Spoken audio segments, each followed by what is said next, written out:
달 또 첫 주일 예배인데요. 10월 한 달도 놀라우신 하나님의 은혜가 우리 삶 가운데 넘치게 임하시기를 주의 이름으로 축원합니다.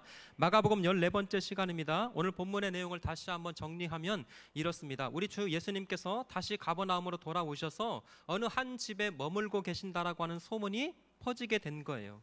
아니나 다를까 이 소문을 들었던 많은 사람들이 지금 예수님께서 머물고 계시는 이 집 앞으로 모여들기 시작했습니다. 어떤 사람은 단순한 호기심으로, 또 어떤 사람은 예수님께서 행하셨던 또 다른 기적을 볼 수 있을까, 또 어떤 사람은 영적인 목마름과 갈망을 해결하기 위해서 찾아 나온 사람도 있었을 것 같아요. 어쨌든 저마다 이유와 목적을 가지고 예수님을 찾아왔던 이 무리들에게 우리 주님께서 행하셨던 일은 하나님의 나라 복음에 대해서 말씀하시고 가르치시고 있었습니다. 그런데 이때 예기치 못한 사건 하나가 발생하고 맙니다.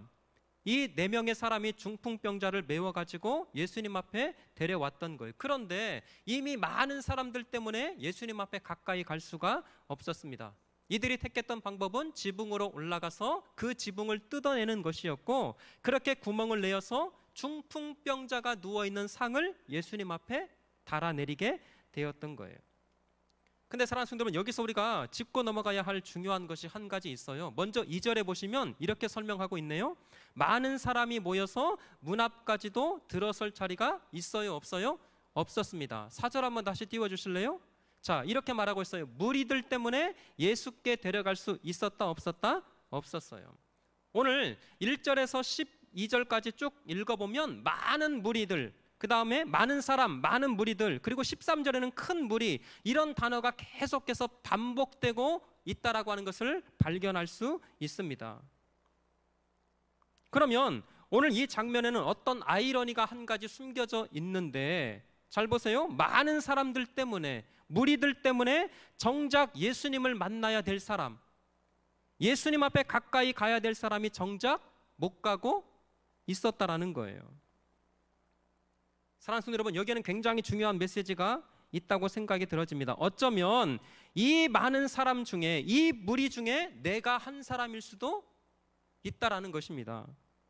우리가 의식하든 의식하지 않든 나의 어떤 행동 때문에 진짜 예수 그리스도의 은혜가 필요한 사람, 진짜 예수 그리스도를 만나야 될 그 사람을 만나지 못하게 하는 그 길을 가로막고 있는 한 사람이 바로 나일 수도 있다라는 거예요.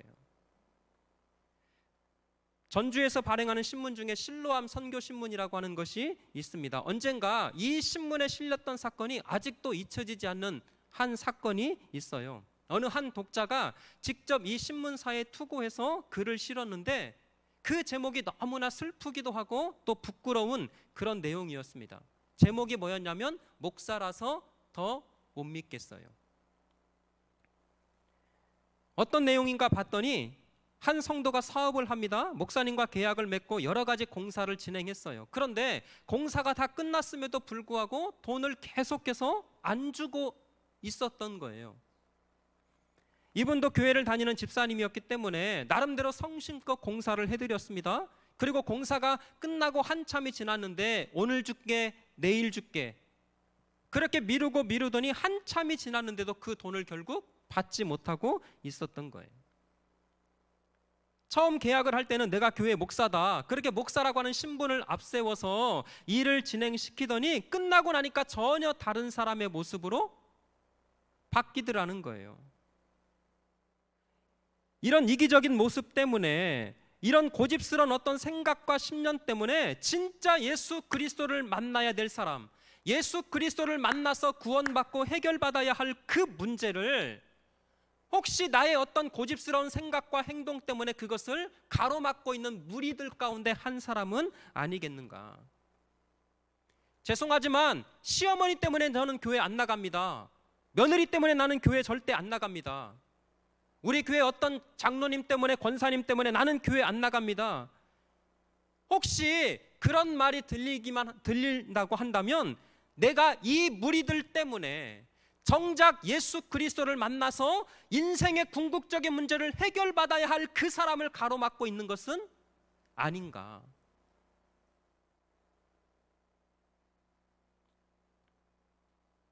지금 이 중풍병자는 예수 그리스도를 만나야 합니다.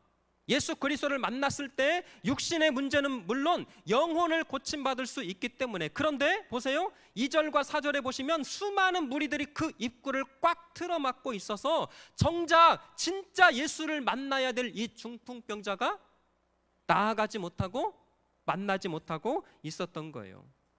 잘 들으세요. 이 무리들은 진리에는 전혀 관심이 없습니다. 성경에서, 특별히 마가복음에서 이 무리들은 언제나 예수님에 대한 단순한 호기심, 예수님께서 행하시는 기적을 바라고 따르는 사람들에 불과했어요. 그렇게 예수 앞에 나오기는 했어요. 예수 앞에 누구보다 가까이 있기는 하지만 진리에 대해서 전혀 관심이 없는 그들 때문에 정작 이 중풍병자가 예수 앞에 나가지 못하고 있었던 거예요. 그런데 여러분, 이 네 사람들이 포기를 했습니까? 우리 지난주에 살펴본 대로 아니었어요. 지붕으로 올라가서 그 지붕을 뜯어서 구멍을 내고 침상채 이 병자를 달아내리고 있었던 거예요. 자, 그러면 이런 모습을 보고 우리 주님께서 어떻게 반응하셨는가? 그게 5절 말씀입니다. 자, 5절은 오늘 핵심의 포인트니까 다시 한번 읽어볼게요. 시작. 예수께서 그들의 믿음을 보시고 중풍병자에게 이르시되 작은 자야 내 죄 사함을 받았느니라 하시니. 아멘. 우리 주님께서 그들의 믿음을 보시고, 사랑하는 성도 여러분, 우리에게도 이런 은혜가 있기를 주의 이름으로 축복합니다. 우리 주님께서 그들의 믿음을 보시고, 잘 들으세요, 중풍병자를 고쳐주신 것 맞습니다. 그러나 이 말씀에는 더 중요한 것이 있어요. 다시요. 그렇다면 이 사람들이 가졌던 믿음이 성경이 말하고 있는 완전한 믿음의 요소였을까? 진짜 오직 예수 그리스도를 향한 온전한 그 믿음 때문에 예수님께서 그들의 믿음을 보시고 중풍병자를 고쳐주신 것일까? 사실은 그렇지 않더라고요. 오늘 이 본문에서 사실은 이 사람들의 믿음보다 더 중요한 포인트가 있다라고 하는 것을 우리 사랑하는 성도들이 놓치지 말아야 하는데, 자, 성경은 지금 이 네 사람들의 믿음의 상태와 믿음의 정도에 초점을 맞추고 있는 것이 아니에요. 다시요. 오늘 본문에서 중풍병자가 고침을 받습니다. 그리고 제사함을 받습니다. 이 결과가 그 사람들의 믿음의 행위와 어떤 행동에 초점을 맞추고 있는 것이 아니라 예수 그리스도의 긍휼하심에 초점을 맞추고 있다라고 하는 것을 놓치지 말아야 한다라는 거예요. 여러분, 이 사람들의 믿음은 단순한 초보적인 믿음에 지나지 않았습니다. 그래서 열심을 부리고 있어요. 그래서 병상채 메어 왔습니다. 그것도 모자라서 지붕을 뜯어내는 그런 열심도 보이고 있어요. 근데 잘 들어보세요. 그럼에도 불구하고 우리 주님께서는 그것까지도 꿰뚫고 그것까지도 사용하셔서 이 중풍병자를 완벽하게 고쳐주시고 회복시켜 주셨다라는 거예요. 그러니까 오늘 말씀에, 오늘 이야기의 주인공은 이 네 사람의 믿음이 아니라 그것을 긍휼하게 여기시는 누구이실까요? 예수 그리스도였던 거예요.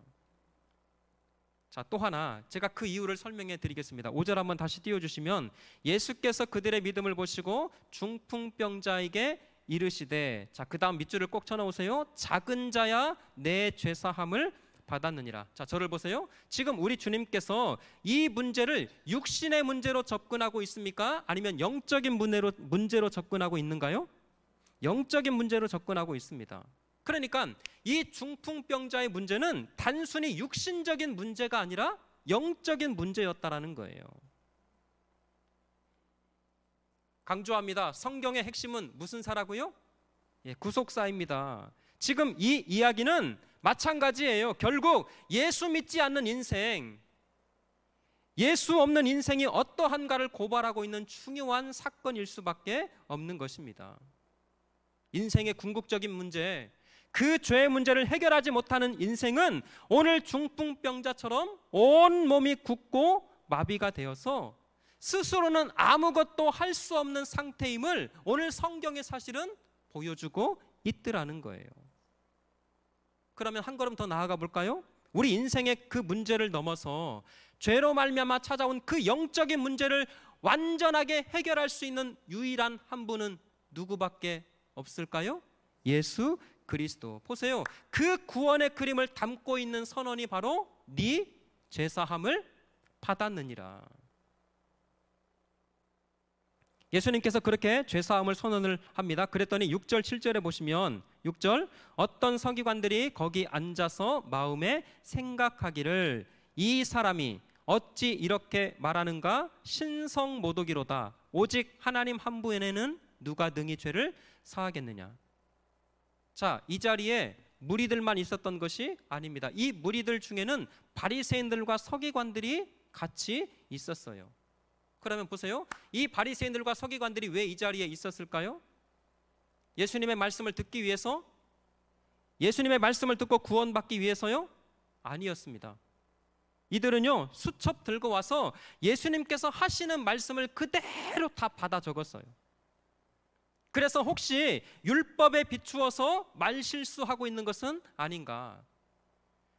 자신들이 지금까지 지켜왔던 그 전통에 비추어서 예수님의 말씀에 무언 책 잡을 것이 없는가? 그렇게 찾아왔던 사람이 바리새인들과 서기관들이었습니다. 여러분, 제가 이전 교회에서 사역을 할 때 실제로 설교를 하면 다 받아 적으시는 한 분이 계셨어요. 그래서 다 받아 적고 한 달에 한 번씩 찾아와가지고 노트를 주고 가셔요. 맞춤법은 이건 틀렸습니다. 이런 표현은 잘못됐습니다. 빨간 펜으로 이렇게 수정해서 늘 저한테 보내주셨는데 얼마나 힘들었는지 몰라요. 우리 구의중앙교회 설교 적으시는 분들 안 계시죠? 성경책에는 적어도 괜찮아요. 보세요. 지금 바리새인들과 서기관들이 네 제사함을 받았느니라. 이 예수님의 말씀을 기다렸다는 듯이 책 잡아서 옳지, 너 잘 걸렸다, 신성모독이로다. 여러분 잘 들어보세요. 오늘 이야기를 사실 가만히 잘 살펴보면 예수님을 적극적으로 방해하는 사람들이 있어요. 그리고 적극적으로 방해하진 않지만 간접적으로 방해하는 무리들도 있습니다. 그러는가 반면 예수님의 사역을 방해하면서까지 그 예수 그리스도의 은혜를 구하고 있는 사람이 있었어요.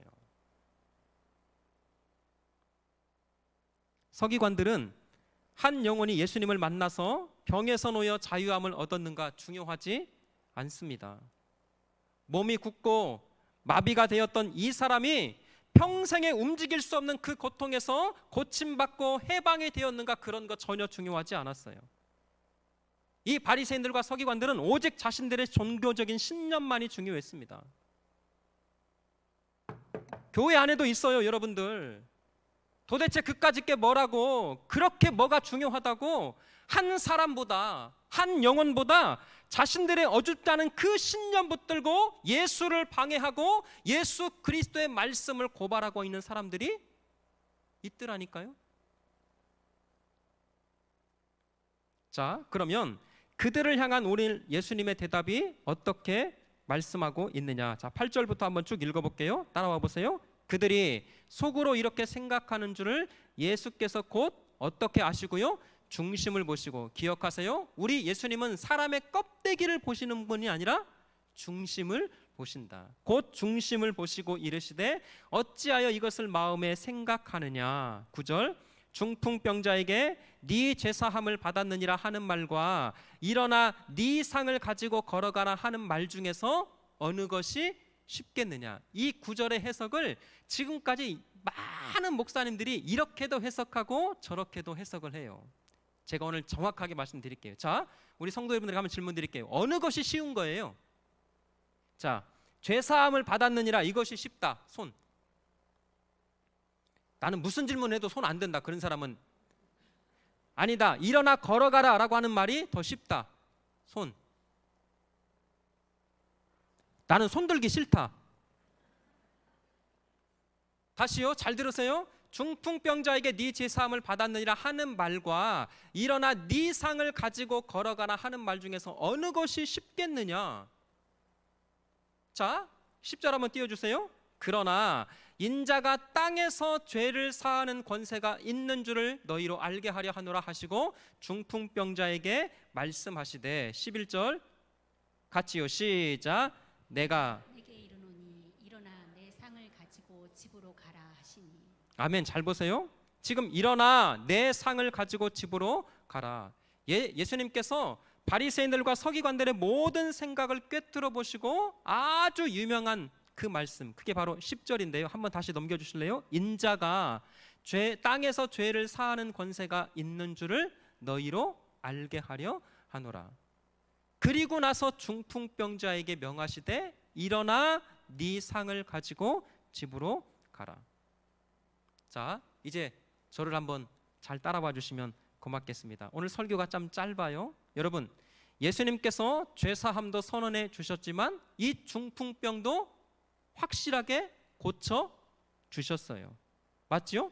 그러면 왜 중풍병을 고치시기 전에 왜 우리 주님께서 죄사함의 선언을 먼저 말씀하셨을까?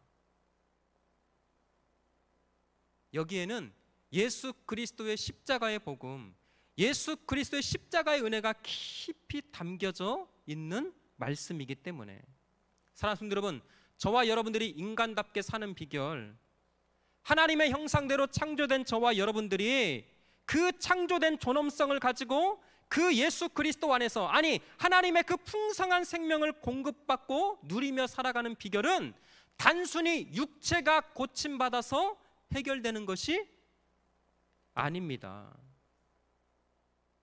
지금 이 병자에게도 마찬가지였어요.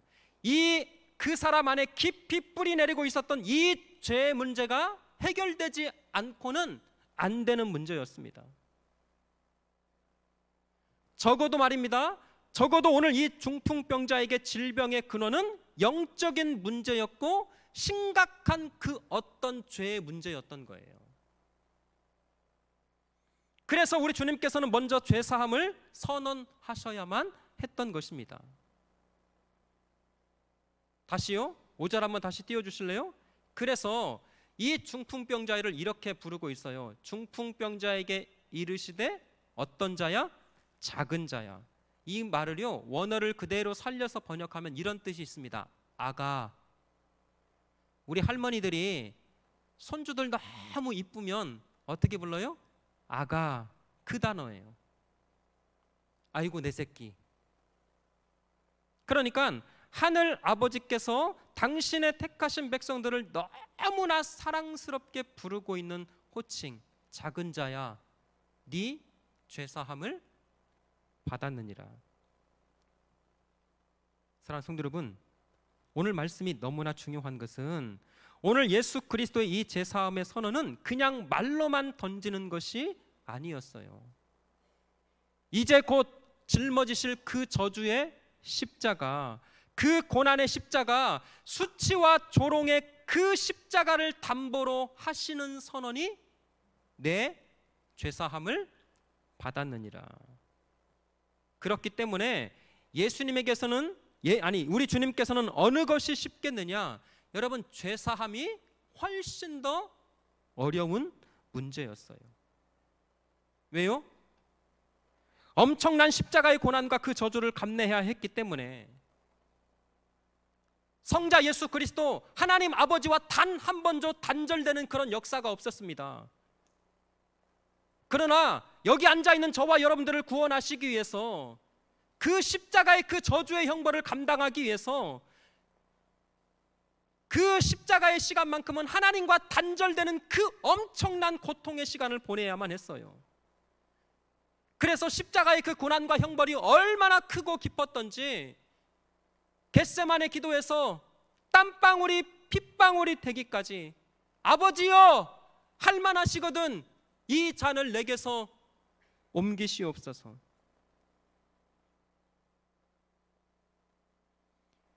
예수 그리스도 못 박히시고 채찍질 당하시고 십자가를 짊어지시는 그 육체적인 형벌도 어마어마하게 큰 것 맞습니다.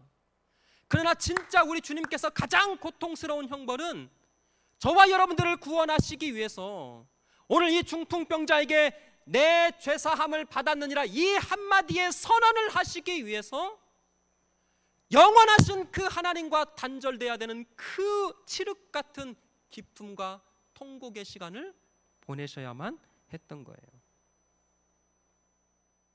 그런데 그럼에도 불구하고 택하신 백성들을, 저와 여러분들을 구원하시는 것이라면, 내 백성을 치유하시는 일이라면 그 십자가의 길을 마다하지 않겠다라는 그 선언이 바로 내 죄사함을 받았느니라. 사랑하는 성도 여러분, 그렇다면 오늘 이 선언은 2000년 전에 중풍병자에게 하시는 말씀이 사실은 아니에요. 오늘 이 순간 우리가 예배는 하고 있지만 여전히 세상 가운데 그 죄악을 포기할 수 없어서 우리가 예수 믿는 하나님의 백성으로 살아가고 있지만 세상의 그 달콤한 유혹이 너무나 좋아서 여전히 죄 가운데 살아가고 있는 우리 육신을 향해서, 우리 병든 영혼을 향해서 오늘 주님은 또다시 우리에게 말씀하고 있는 거예요. 내 죄사함을 받았느니라. 내가 너의 그 육신의 질병뿐만 아니라 영혼의 그 질병을 해결하기 위해서는 내가 그 십자가의 길을 마다하지 않겠다라고 하는 그 선언이, 사랑하는 성도 여러분, 오늘도 예배하는 이 순간에 새롭게 들려지시기를 주의 이름으로 축원합니다. 사랑하는 아이야, 너 걱정하지 마. 너 힘들지? 그래도 걱정하지 마라. 내가 너를 위하여 반드시 십자가의 길을 걸어갈 것이고 그 십자가로 말미암아 너의 모든 죄를 사할 뿐만 아니라 내가 너를 반드시 치료할 것이다.